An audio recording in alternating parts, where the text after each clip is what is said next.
ಇದೆಲ್ಲ reality update. ಯಾಕೆಂದರೆ ನಾನು ಅಮೌಂಟ್ ಕಟ್ಬಿಟ್ಟು ನನಗೂ ನೀರಿಲ್ಲದೆ ಇರೋ ಸಮಸ್ಯೆ ಆಗ್ಬಿಟ್ಟೈತೆ.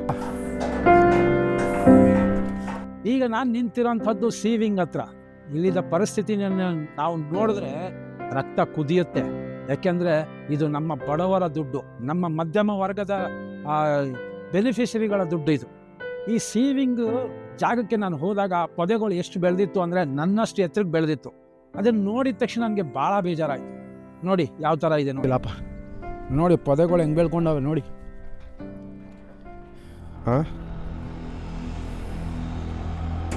ರೆಡಿ ಆಗುತ್ತೆ, ಇಲ್ಲ ಅಂತ ಅಲ್ಲ, ಬಟ್ ಯಾವಾಗ ಕೊಟ್ಟಿರೋರು ಮನೆ ಬಾಡಿಗೆನೂ ಕಟ್ಕೊಂಡು ಬಡ್ಡಿನೂ ಕಟ್ಕೊಂಡು ಇರೋಕ್ಕಾಗತ್ತಾ?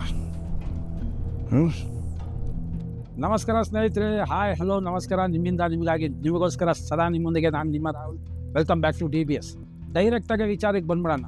ಹೋದ ಸಂಚಿಕೆಯಲ್ಲಿ ನಾನು ನಿಮಗೆ ಬಿ ವಿಂಗ್ ಮತ್ತು ಡಿ ವಿಂಗ್ನ ತೋರಿಸಿದ್ದೆ. ಬಿ ವಿಂಗ್ ಬಂದು 1 BHK, ಆಮೇಲೆ ಡಿ ವಿಂಗ್ ಬಂದು 2 BHK ಎರಡೂ ನಿಮಗೆ ತೋರಿಸಿದ್ದೆ.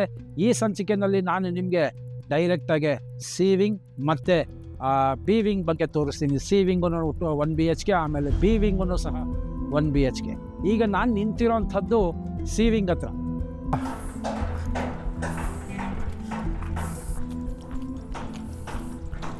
ಮಠ ಮಧ್ಯಾಹ್ನ 2 ಗಂಟೆ ಇದು ರೆಡಿ ಆಗ್ತಾಯಿತ್ತೆ.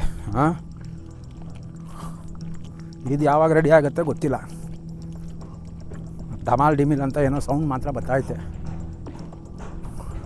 ಆ ಪಕ್ಕದಲ್ಲಿರೋದು ಸ್ಲಮ್ ಬೋರ್ಡ್.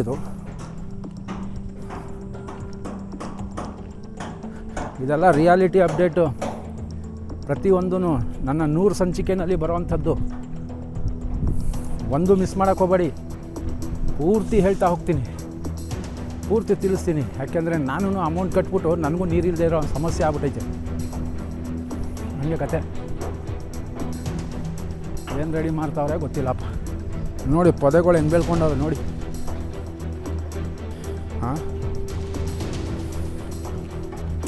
ರೆಡಿ ಆಗುತ್ತೆ, ಇಲ್ಲ ಅಂತ ಅಲ್ಲ, ಬಟ್ ಯಾವಾಗ ಕೊಟ್ಟಿರೋರು ಮನೆ ಬಾಡಿಗೆನೂ ಕಟ್ಕೊಂಡು ಬಡ್ಡಿನೂ ಕಟ್ಕೊಂಡು ಇರೋಕ್ಕಾಗತ್ತಾ? ಈ ಸೀವಿಂಗ್ ಮುಂದೆ ನಿಂತ್ಕೊಂಡ್ರೆ ನಾನು ನೋಡೋವಂಥ ಮಟ್ಟಕ್ಕೆ ಇದೇನೋ ಕೆಲಸ ಆಗ್ತಾಯಿದೆ ಅಂತ ಅನಿಸುತ್ತಾ? ನಿಮಗೆ ಕೆಲಸ ಆಗ್ತಾಯಿದೆ ಅಂತ ಅನಿಸುತ್ತಾ? ಅದೇ ನಾನು ಅಧಿಕಾರಿಗಳ ಹತ್ರ ಕೇಳಿದಾಗ ಬೇಗ ಆಗುತ್ತೆ ಸ್ವಾಮಿ ಅಂತ ಹೇಳ್ತಾರೆ. ಈ ಬೇಗ ಆಗುತ್ತೆ ಅಂತ ಅಂದರೆ ಎಷ್ಟು ದಿನದಲ್ಲಾಗುತ್ತೆ, ಎಷ್ಟು ವರ್ಷಗಳಲ್ಲಾಗುತ್ತೆ?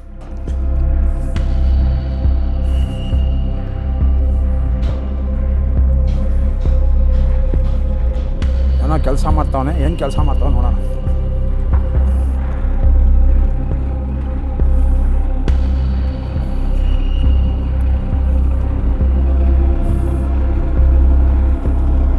ಹಂಗಾರ ಹುಷಾರಪ್ಪ, ಕವರ್ ಮಾಡು, ಹಂಗೆ ಅಲ್ಲಿ ನಿಂತ್ಕೊಂಡು ಕವರ್ ಮಾಡು.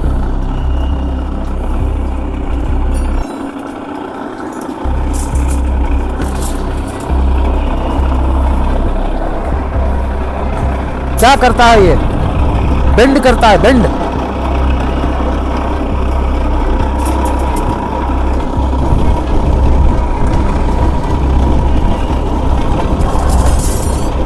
ಕಟ್ ಮಾಡ್ತಾ ಇದೆ.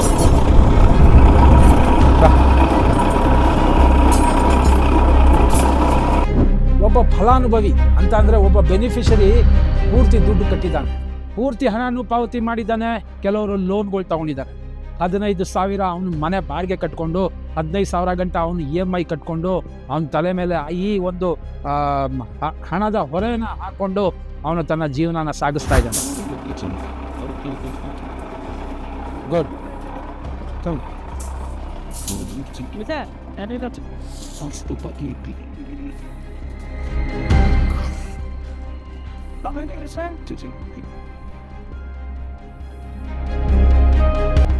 ಒಬ್ಬ ಸಾಮಾನ್ಯ ಫಲಾನುಭವಿ ಅಂತ ಅಂದರೆ ಒಬ್ಬ ಸಾಮಾನ್ಯವಾದಂಥ ಒಬ್ಬ ಬೆನಿಫಿಷರಿ ಮಧ್ಯಮ ವರ್ಗದವನು 15,000 ಅವನು ಬಾಡಿಗೆ ಕಟ್ಕೊಂಡು 15,000 EMIಗಳನ್ನ ಕಟ್ಕೊಂಡು ಇದನ್ನು ಎಷ್ಟು ದಿವಸ ಅಂತ ಕಾಯ್ತಾರೆ. ಈಗ ಅದೇ ಫಲಾನುಭವಿಗಳು, ಅದೇ ಬೆನಿಫಿಷರಿಗಳು ಬೀದಿಗೆ ಬರುವಂಥ ಪರಿಸ್ಥಿತಿ ಬಂದ್ಬಿಟ್ಟಿದೆ.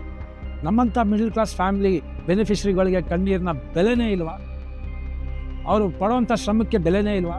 ಅವ್ರು ಕಟ್ಟಿರುವಂಥ ಹಣಕ್ಕೆ ಬೆಲೆನೇ ಇಲ್ವಾ?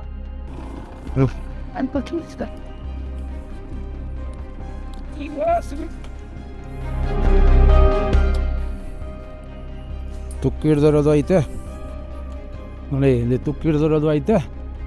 ಈಗ ಹೊಸಾಗಿ ಬಂದಿರೋ ಮೆಟೀರಿಯಲ್ಸು ಐತೆ. ಬರ್ತಾ ಇದೆ ಕೆಲಸ. ಯಾವಾಗುತ್ತೆ ರೀ? ಕೋಳಿ ನಾತಾಕ್ಬಿಟ್ಟು ಬಿರಿಯಾನಿ ತಿನ್ಸೋ ಕತೆ ಆಯ್ತಿದ್ದು.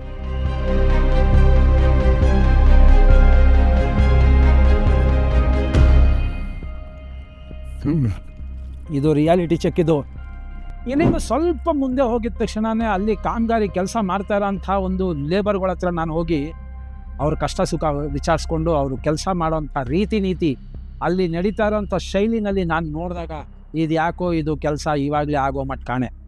ಒಟ್ಟಲ್ಲಿ ಈ ಜನ್ಮದಲ್ಲಂತೂ ಆಗಲ್ಲ ಅಂತ ಅನ್ನಿಸ್ಬಿಡ್ತು ನನಗೆ. ಆದರೆ ಈ ಪೊದೆಗಳ ಮಧ್ಯದಲ್ಲಿ ಅಡಗಿರುವಂಥ ಪ್ರಶ್ನೆ ಇದಲ್ಲ. ಇದ್ರ ಮುಂದೆ ಒಂದು ದೊಡ್ಡ ಸತ್ಯನೇ ಇದೆ, ದೊಡ್ಡ ವಂಚನೆನೇ ಇದೆ. ಅದ್ರ ಬಗ್ಗೆನೂ ಹೇಳ್ತೀನಿ. अभी कितना साल लगेगा ये रेडी होने? ये हैंड ओवर तो हो गया क्या? हैंड ओवर जाके मैं अभी उसके अंदर सो सकता हूँ? वहाँ अंदर का हालत देखा है ना, पानी कितना गंदा है, कैसे कैसे वहाँ पे है लोग, आपको भी मालूम है, आप भी वहाँ पे रूम बना के हैं, मालूम है ना? तो ये अभी कितना साल लगेगा? वो तो रेडी हो गया, आपको क्या पता है? एक अंदाजा एक साल लगेगा. ये अभी रेडी होने वाला है. इतने वाला अपन होगा तब जैसे सेटिंग होता है. अच्छा अच्छा अच्छा, ये सब तो अभी 2 साल लगेगा कम से कम. हाँ, टेल्स बाकी है, हाँ पेंटिंग बाकी है, और बहुत कम बाकी है सर. अब तक तो कुछ नहीं हुआ. अभी आप जो कटाई कर रहे हैं, किसके लिए कटाई कर रहे हैं? ಇನ್ನೊಂದು ಏನು ಗೊತ್ತಾ ನಿಮಗೆ, ಅಲ್ಲಿ ಬೆಲೆ ಬಾಳುವಂಥ ಕೋಟ್ಯಾಂತರ ರೂಪಾಯಿದು ಅದೇಂತಾರೆ ಕನ್ಸ್ಟ್ರಕ್ಷನ್ ವಸ್ತುಗಳು ತುಕ್ಕು ಹಿಡಿದು ಬಿದ್ದೈತೆ. ಇದ್ರ ಮುಂಚೆನೂ ನಾನು ನಿಮ್ಗೆ ತೋರಿಸ್ದೆ ನೋಡಿ, ಡಿ ವಿಂಗಲ್ಲಿ ತೋರಿಸ್ದೆ. ಅದೇ ಥರ ನೋಡಿ, ಈಗ ನಾನು ಸಿ ವಿಂಗ್ ಮುಂದೆ ನಿಂತಿದ್ದೀನಿ, ಇಲ್ಲೂ ನೋಡಿ ಎಲ್ಲ ತುಕ್ಕು ಹಿಡಿದಿರೋಂಥದ್ದು ನಿಮಗೆ ಕಾಣ್ತಾ ಇರೋಂಥದ್ದು. ಕೋಟ್ಯಾಂತರ ರೂಪಾಯಿಂದು. ಇದ್ರ ದುಡ್ಡು ಯಾರ್ದು? ಬೆನಿಫಿಷರಿ ದುಡ್ಡು. ಇದು ತುಕ್ಕು ಹಿಡಿದು ಕೂತೈತೆ. ಇದಕ್ಕೆ ನಾನು ಅಲ್ಲಿರೋಂಥ ಕಾಮಗಾರಿಗಳನ್ನ ಕೇಳಿದ್ರೆ, ಏನು ಸ್ವಾಮಿ ಇದು ಈ ಥರ ತುಕ್ಕು ಹಿಡ್ದೈತೆ ಅಂತ ಅಂದರೆ ಅವ್ರು ಕೊಟ್ಟಿರೋಂಥ ಉತ್ತರ ಏನು ಗೊತ್ತಾ? 3 महीने में इतना जंग होता है? कहाँ बारिश हुआ? बारिश हुआ ना, कब हुआ? 2-3 बार हुआ, बस उतना ही. हाँ. अच्छा, तो एक अभी ये जंग लगा हुआ है, इसे ही डाल दोगे या और क्लीन करने का काम है? ऊपर से अच्छा अच्छा मैं तो किया. अच्छा, वो कौन सा क्या मशीन है? वो बेंडिंग मशीन है? वो बेंडिंग है, ये कटिंग मशीन है. अच्छा, ಅಲ್ಲ ರೀ, ಮಳೆನೇ ಇಲ್ಲ. ನನಗೂ ಗೊತ್ತು, ಅದು ನಿಮಗೂ ಗೊತ್ತು. ಬ್ಯಾಂಗ್ಳೂರಿನಲ್ಲಿ ಮಳೆ ಬಂದು ಹೆಚ್ಚು ಕಡಿಮೆ 7-8 ತಿಂಗಳು ಆಗೋಯ್ತು ಅಂತ ಅಂದ್ಕೊಳ್ಳಿ. ಅದು ಏನೋ ಮಧ್ಯದಲ್ಲಿ ಒಂಚೂರು ಬಂದೈತೆ. ಒಂಚೂರು ಬಂದ್ಬಿಟ್ರೆ ತುಕ್ಕು ಹಿಡಿಯೋದು ಅನ್ನೋದು, ಇವತ್ತು ರಾತ್ರಿ ಮಳೆ ಬಿದ್ದುಬಿಟ್ಟು ನಾಳೆ ಬೆಳಗ್ಗೆ ತುಕ್ಕು ಹಿಡಿದು ಬಿಡುತ್ತಾ? ಸೊ ತುಕ್ಕು ಹಿಡಿಯೋದಕ್ಕೆ ಎಷ್ಟು ದಿವಸ ಬೇಕು ಅನ್ನೋದು ನಿಮಗೂ ಗೊತ್ತಿರುತ್ತೆ. ನಾನು ಸಾರ್ವಜನಿಕರ ಅನ್ನೋದಕ್ಕಿಂತ ಬೆನಿಫಿಷರಿಗಳ ಕಷ್ಟಪಟ್ಟು ಹಾಕಿರೋಂಥ ಬೆವರು ಸುರಿಸಿ ಅವರು ಪೂರ್ತಿ ಜೀವನದ ಹಣನ ಇಲ್ಲಿ ಹಾಕಿ ಅವರು ತೊಗೊಂಡಿರೋಂಥ ಮನೆಗೆ ಸಾವಿರಾರು ರೂಪಾಯಿ ಕೊಟ್ಟು, ಕೋಟ್ಯಾಂತರ ರೂಪಾಯಿ ಕೊಟ್ಟು ಇಲ್ಲಿ ಸಲಕರಣೆಗಳನ್ನ ತೊಗೊಬಂದು ಇಕ್ಕಿ ತುಕ್ಕು ಹಿಡಿಯೋ ಥರ ಮಾಡಿಕ್ಕಿರೋಂಥದ್ದು ನಿಜವಾಗ್ಲೂ ಇದು ಬಹಳ ಬೇಜಾರಾಗುವಂಥ ಸಂಗತಿ. ನೋಡಿ, ಟ್ವಿಸ್ಟ್ ಇಲ್ಲಿದೆ. ಬಿ ವಿಂಗಲ್ಲಿ ಇರೋದು ಟ್ವಿಸ್ಟು. ಬನ್ನಿ ತೋರಿಸ್ತೀನಿ.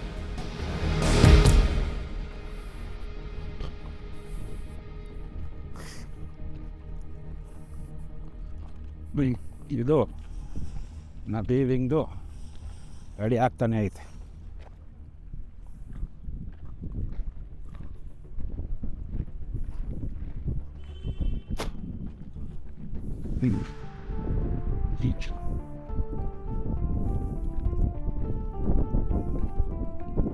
ಈ ಬಿಸಿಲಲ್ಲಿ ಇವ್ರು ರೆಡಿ ಮಾಡ್ತಾವ್ರೆ.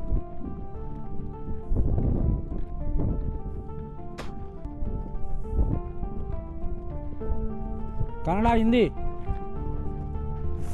अभी कितना दिन होगा ये रेडी होने? एक अंदाजा?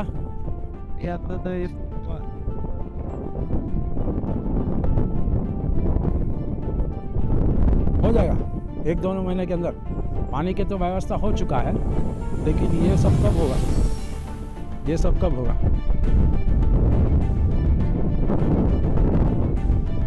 ನೀವು ಕನ್ನಡದವರಾ? ಹಾಂ, ನೋಡಿದ್ರೆ ಗೊತ್ತಾಯ್ತದೆ. Thank you. ಏನು ರೀ ಸ್ವಾಮಿ, ಇದು ಇನ್ನೂ ಮಾಡ್ತಾನೆ ಅವರಲ್ರಿ 1 ವರ್ಷದಿಂದ. ಹಾಂ ನೋಡಿ, ನಾನು ಈಗ ಬಂದಿರೋಂಥದ್ದು ಬಿ ವಿಂಗ್ ಹತ್ರ. ಬಿ ವಿಂಗಲ್ಲಿ ಪ್ರತಿಯೊಂದು ರೆಡಿ ಆಗಿದೆ. ನೀರು ಟೆಸ್ಟಿಂಗ್ ಆಗಿದೆ, ಮನೆ ಕಟ್ಟಡ ಕಟ್ಟಿದ್ದಾರೆ, ಅಕ್ಕಪಕ್ಕ ಎಲ್ಲ ರೆಡಿ ಆಗ್ತಾಯಿದೆ, ನೀವೇ ನೋಡ್ತಾ ಇದ್ದೀರಾ. ಅಂಥದ್ರಲ್ಲಿ ಫಲಾನುಭವಿಗಳಿಗೆ ಕೀ ಯಾಕೆ ಕೊಡ್ತಾ ಇಲ್ಲ? ಮೇಲಧಿಕಾರಿಗಳ ಹತ್ರ ಪ್ರಶ್ನೆ ಕೇಳಿದಾಗ ಅವರು ಕೊಡ್ತಾ ಇರೋಂಥ ಉತ್ತರ ಏನು? ಫಲಾನುಭವಿಗಳಿಗೆ ಕೀ ಕೊಡದೇ ಇರೋಂಥ ಕಾರಣ ಏನೈತೆ?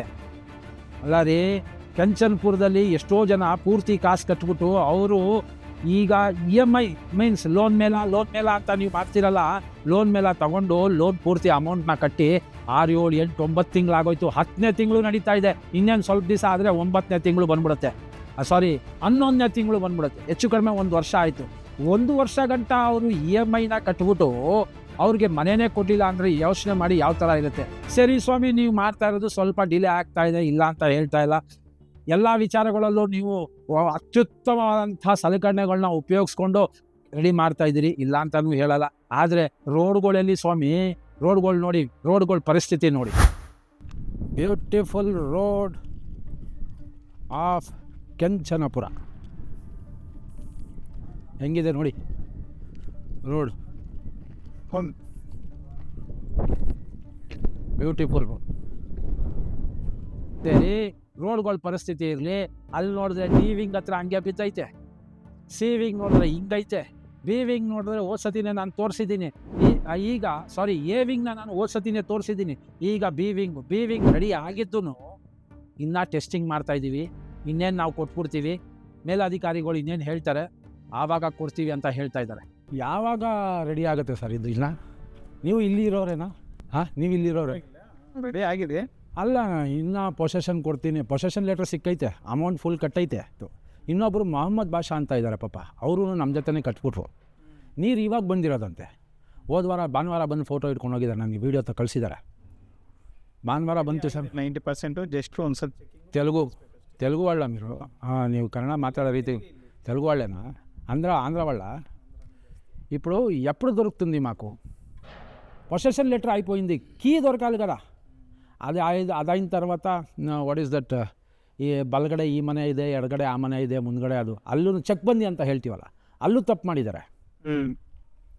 ಚೆಕ್ ಬಂದು ತಪ್ಪು ಮಾಡಿಬಿಟ್ಟು ಇಲ್ಲ ಕರೆಕ್ಷನ್ ಮಾಡಿಕೊಡ್ತೀನಿ ಅಂತ ತಗೊಂಡಿದ್ದಾರೆ. ಇದು ತಿರುಗಿ ವಾಪಸ್ ಕೊಟ್ಟೈತಲ್ಲ ಇದು. ಸೇಮ್ ಮಾತ್ರ. ಎಲ್ಲ ತಪ್ಪು ಬರೆದಿದ್ದಾರೆ, ಅದನ್ನು ತಿರ್ಗಾ ವಾಪಸ್ ಕೊಟ್ಟೈತೆ. ಈಗ ನಮಗೆ ಅದು ತಿರ್ಗಾ ಅದು ರೆಡಿ ಆಗೋದು ಕೊಡಲಿ. ಕೀ ನಮ್ಮ ಕೈಗೆ ಬಂದರೆ ಇರ್ಬೋದು, ಇಲ್ಲಿ ಕೀ ಬಂದರೆ ಇರೋದೇನು ಬಂತು. ನೀರಿನ ವ್ಯವಸ್ಥೆ ಇವಾಗ ಆಗಿರೋದು. ನಿಮ್ಮ ಕನ್ನಡ ಅರ್ಥ ಆಗುತ್ತಲ್ಲ, ವೆರಿ ಗುಡ್. ನಿಮಗೂ ಅವರೇ ಸರ್? ಹೌದಾ? ಅವರೇ ಡೀಸೆಂಟಾಗಿ ದೇವ್ರು ನಿಂತವ್ರೆ ಹೇಳ್ತಾ ಇದೆ ಅಂತಾನೆ. ಈಗ ನಮಗೆ ಕೀ ಸಿಗೋ ಅಂಥ ಡೇಟ್ ಒಂದು ಅಪ್ರಾಕ್ಸಿಮೇಟ್ ಏನಾದರೂ ಇದೆ? ಒಂದು 2 ಮಂತ್ಸ್. ನಾನು 1 ವರ್ಷದ ಹಿಂದೆ ಬಂದಾಗ ಇದನ್ನು ಎ ಅಂದಿದ್ರು. ಇಲ್ಲ, ನನ್ನ ಹತ್ರ ಐತೆ ಸರ್. ಫಸ್ಟು ಇದನ್ನು ಎ ಅಂದರು, ಅದನ್ನು ಬಿ ಅಂದರು, ಆ ಕಡೆ ಸಿ, ಅದು ಡಿ. ಎರಡು ಕರೆಕ್ಟ್ ಇವೆ. ಎರಡೇ ಚೇಂಜ್. ಇದು ಬಿ, ಹಂಗಾದ್ರೆ ಅದು ಎ. ಅದು ಗಬ್ಬೆಬ್ಬರು ಸಿಕ್ಕವ್ರೆ ಕೆಳಗಡೆ. ಅವರು ಕೆಲಸ ಮಾಡೋರು ಕೆಳಗಡೆ ಗಬ್ ಮಾಡಿಕ್ಕವ್ರೆ. ಏನು ಮಾಡೋದು? ಅದು ಇರೋದಕ್ಕೆ ಜಾಗ ಇಲ್ಲ ಸರಿ, ಒಪ್ಕೊಳ್ಳೋಣ. ಏನು ಆ ಥರ ನೀರು ಹಾಕಿ ಗೊಬ್ಬರ ಮಾಡಿಕೊಂಡು ಇರೋ ವ್ಯವಸ್ಥೆ ಎಲ್ಲ ವಿಚಿತ್ರ. ಅಂದರೆ ಇವಾಗ ಮಾರ್ಚ್ ಆಗೋಯ್ತು. ಏಪ್ರಿಲ್, ಮೇ, ಜೂನಿಗೆ ಸಿಗ್ಬೋದಾ? ಜೂನಿಗೆ ಸಿಗ್ಬೋದು. ಓಕೆ. ಇಲ್ಲಿ ಇನ್ನೂ ಬೇರೆ ಫೆಸಿಲಿಟೀಸ್ ಎಲ್ಲ ಕ್ಲಿಯರ್ ಆಯ್ತಲ್ಲ ಈಗ? ಇರೋಲ್ಲ, ಕ್ಲಿಯರ್ ಆಯ್ತು. ಲಿಫ್ಟು ಆಗೈತು, ಮಾಡಬೇಕಷ್ಟೇ. ಆ ಕಡೆ ಬಂದಾಗ ಆ ಕಡೆ ಒಂದ್ಸತಿ ಮೇಲ್ಗಡೆ ಇಂಟರ್ವ್ಯೂ ಮಾಡಿದರು. ಆಗಲ್ಲ. ಬಸ್ ಫೆಸಿಲಿಟಿ ಮಾಡ್ಕೊನಾಗ ಏನು ಟೇಸ್ಟ್ ಇಲ್ಲ, ಹೋಟೆಲ್ ಹೌದು, ಅಕ್ಕಪಕ್ಕ ಇಲ್ಲ.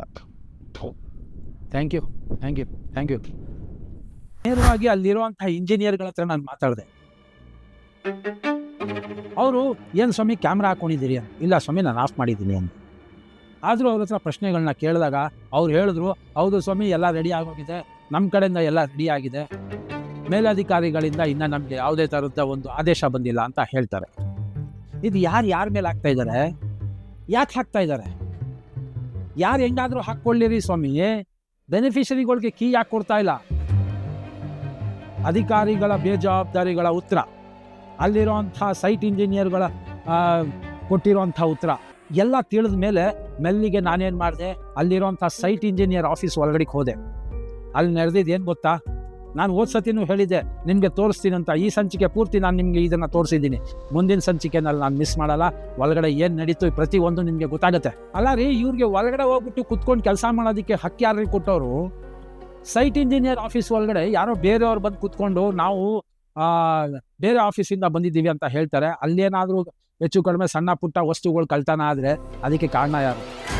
ಆ ವಸ್ತುಗಳಿಗೆ ಬಂಡವಾಳ ಹಾಕಿರೋದು ಯಾರು? ಪ್ರತಿಯೊಬ್ಬ ಬೆನಿಫಿಷರಿನೂ ದುಡ್ಡು ಹಾಕಿದ್ದಾನೆ. ಸೈಟ್ ಇಂಜಿನಿಯರ್ ಆಫೀಸ್ ಒಳಗಡೆ ನಾನು ಹೋಗಿದ ತಕ್ಷಣ ಅಕ್ಷರಶಃ ನನಗೆ ಶಾಕಿಂಗ್ ಆಯಿತು. ಏನು ಸ್ವಾಮಿ, ಯಾರಿವರು, ಏನಿವರು, ಏನಕ್ಕೆ ಒಳಗಡೆ ಕೂತಿದ್ದಾರೆ ಅಂತ ಪ್ರಶ್ನೆ ಕೇಳೋಕ್ಕೆ ಸ್ಟಾರ್ಟ್ ಮಾಡಿದೆ. ಸರ್, ಈ ಬ್ರೀದಿಂಗ್ ಯಾವಾಗ ಹ್ಯಾಂಡ್ ಓವರ್ ಮಾಡ್ತಾರೆ? ಸರ್ ಗೊತ್ತಿಲ್ಲ, ಅದನ್ನೇ ಸೈಟ್ ಆಫೀಸ್ ನಾವು ಬೇರೆ ಕೆಲಸ ಮಾಡಿಲ್ಲ. ಇಲ್ಲಿ ಯಾರು ಹಂಗಂದ್ರೆ ಸೈಟ್ ಆಫೀಸ್ ಸೈಟ್ ಆಫೀಸ್ ಅಂದರೆ ಅವ್ರು ಬಂದಾಗಿರೋಕ್ಕಿಂತ ಮಾಡಿರೋದು ಯಾರು ಇರೋಲ್ಲ. ಇನ್ಚಾರ್ಜ್ ಯಾರು? ಓಕೆ, ಅಲ್ಲಿ ಸೆಕ್ಯೂರಿಟಿ ಮಾತ್ರ ಪಾಪ ಅವನಿಗೆ ಏನು ಗೊತ್ತಾಗುತ್ತೆ. ಆ ಸೆಕ್ಯೂರಿಟಿ ಮಾತ್ರ ಇರೋದಕ್ಕೆ. ಆ ಸೆಕ್ಯೂರಿಟಿ ನೀವು ನಾವು ಇಲ್ಲಿ ಬೇರೆ ಈ ಬಿಲ್ಡಿಂಗ್ ಇದೆಯಲ್ಲ, ಬಿಲ್ಡಿಂಗ್ ತಗೊಂಡು ಎಷ್ಟು ಅನ್ಕೊಂಡು ನಾವೊಂದು ಕಂಪ್ನಿಯಿಂದ ಒಂದು ಇದು ಮಾಡ್ತೀವಿ. ಯಾವ ಕಂಪ್ನಿಯಿಂದ? ಸೊ ಯಾವ ಕಂಪ್ನಿ? ಈಗ ನೋಡಿದ್ರಲ್ಲ, ಇದು ಬರೀ ಒಂದು ತುಣುಕು. ಈ ಕರಾಳ ಸತ್ಯ ತಿರಿಬೇಕು. ಮುಂದಿನ ಸಂಚಿಕೆಯಲ್ಲಿ ಒಳಗಡೆ ಇರೋ ಆಫೀಸಲ್ಲಿ ಯಾರಿದ್ದಾರೆ, ಅವ್ರು ಯಾಕೆ ಅಲ್ಲಿದ್ದಾರೆ, ಅದಕ್ಕೆ ಕಾರಣ ಏನು, ಇದೆಲ್ಲ ನೀವು ತಿಳಿಬೇಕು ಅಂದರೆ ಮಿಸ್ ಮಾಡೋಕ್ಕೆ ಹೋಗಬೇಡಿ. ಕೆಳಗಡೆ ಸಬ್ಸ್ಕ್ರೈಬ್ ಬಟನ್ನ ಒತ್ತಿ. ಮುಂದಿನ ಸಂಚಿಕೆಯಲ್ಲಿ ನಾನು ನಿಮಗೆ ಈ ಒಂದು ಕರಾಳ ಸತ್ಯನ ಬಹಿರಂಗ ಮಾಡ್ತೀನಿ. ನಿಮ್ಮ ಸ್ನೇಹಿತರು ಮತ್ತು ನಿಮ್ಮ ಪೂರ್ತಿ ಫ್ಯಾಮಿಲಿಗೆ ಈ ವಿಚಾರನ ಹಂಚಿ. ನಮ್ಮ ಕರ್ನಾಟಕದಲ್ಲಿರುವಂಥ ಪ್ರತಿಯೊಬ್ಬ ಪ್ರಜೆಗಳಿಗೆ, ಪ್ರತಿಯೊಬ್ಬ ಸಾಮಾನ್ಯ ವರ್ಗದವ್ರಿಗೆ, ಪ್ರತಿಯೊಬ್ಬ ಮಧ್ಯಮ ವರ್ಗದವ್ರಿಗೆ ಈ ವಿಚಾರನ ಹಂಚಿ. ಸತ್ಯದ ಪರವಾಗಿ ನಮ್ಮ ಧ್ವನಿ ಹೀಗೆ ಇರಲಿ. ನಮ್ಮ ಡಿಜಿಟಲ್ ಭಾರತ್ ಸೇವಾ ಸದಾ ನಿಮ್ಮ ಜೊತೆ ಇರುತ್ತೆ. ಜೈ ಹಿಂದ್, ಜೈ ಕರ್ನಾಟಕ ಮಾತೆ.